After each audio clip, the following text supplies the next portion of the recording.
It's a rematch in Jacksonville. Dan Tom here with MMA Junkie to help you break down the co-main event for UFC 273 between Aljamain Sterling and Petr Yan.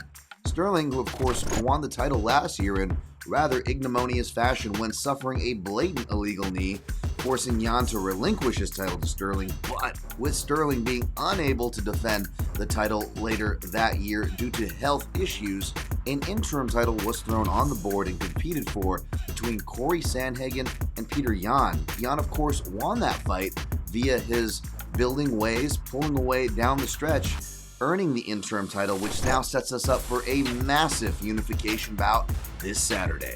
At the time of this video, the odds makers via Tipico Sportsbook are siding with Yan in the neighborhood of minus 520, with the comeback on Sterling in the neighborhood of plus 350.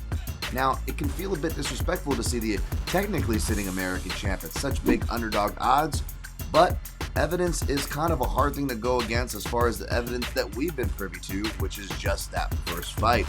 And in that first fight, we saw Yan flip the proverbial script by not just winning defensively, but offensively via the wrestling department. Sterling did some really good things that he can work off of, particularly body work and flying knees against a fighter who dips with a high guard and that propensity to do so much like Yan does. These things are good, and perhaps a little bit of pacing and a little bit of adjustments and tweaks, we can see Sterling make this much more competitive.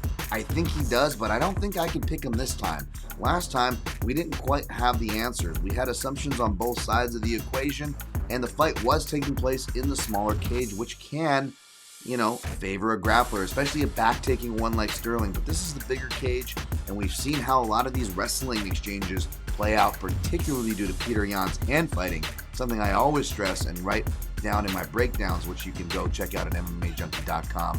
But you're going to have to check out that breakdown that I just cited there for more potential pathways. I'll give you this. I'm going with Yan this weekend. I do think he's going to pull away down the stretch, but I also think Sterling can make this more competitive. Again, for those final analysis, stats, potential pathways, as well as results this weekend, keep it locked to MMAJunkie.com.